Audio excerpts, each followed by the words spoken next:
Hey, welcome back to my channel. Today I'm going to dive deep into nurturing and strengthening your relationships, specifically tailored for the queer community. Whether you're in a long-term partnership, poly, in an open relationship, or maybe starting a new situationship, these tips are for you. So grab a pen and paper or take notes on your phone. Let's get started.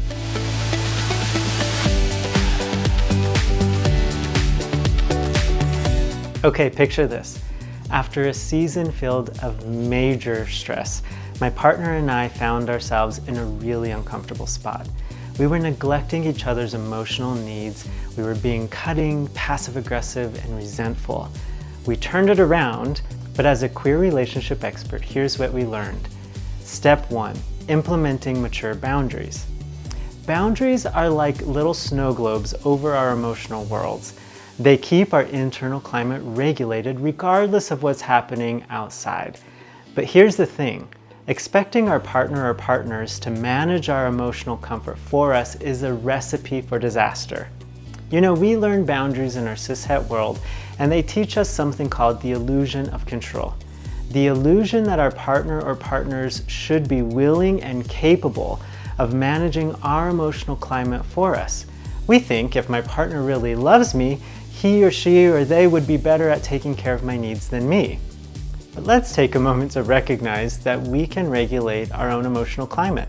I can buy myself flowers. By setting mature boundaries and managing our own mood, our own expectations, and communicating clearly, we can show up as a partner instead of a chore. When we do that, we create a safe space for growth and authenticity within our relationship.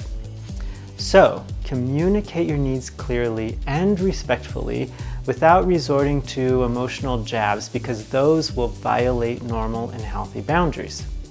Step 2, practice vulnerability. Vulnerability can be incredibly scary, especially when we've been conditioned to suppress our needs and our insecurities. But here's the truth. Avoiding emotional conversation only leads to resentment and misunderstandings. And hiding who you are will only lead to feeling lonely and invisible. I know and I get it. Expressing our fears, our desires, and our insecurities openly is a very new thing, especially since the closet never forced us to be open. After years of learning how to hide and pretend, your needs might feel like a burden to others, or they might feel selfish. But vulnerability is essential for building trust and emotional intimacy. With vulnerability, you don't have to dive in the deep end without knowing how to swim. Take your time opening up slowly.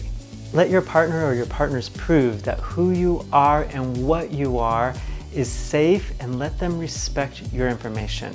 Let them ask you and show you over time to earn your trust so that you can express openly and honestly. Step 3, weekly check-ins.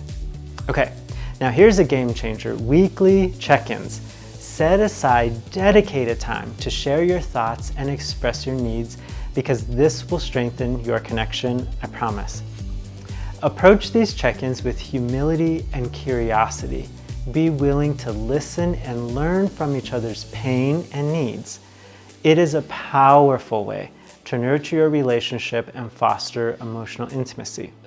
One thing my therapist taught me that really changed the game was not to go into our weekly check-ins ready to fight, but it was to go in ready to lose.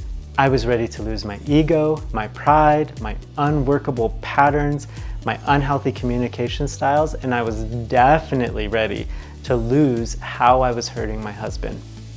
Weekly check-ins are not a time to defend and blame. They are a time to learn and grow as a team.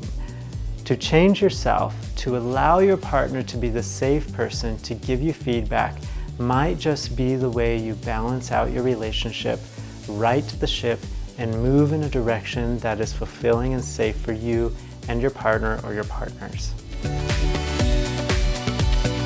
Remember, building a strong and lasting relationship takes time and effort, but with mature boundaries, vulnerability, and weekly check-ins, you can weather any storm together. Until next time, stay safe and fierce. Be fabulous, y'all. Mwah.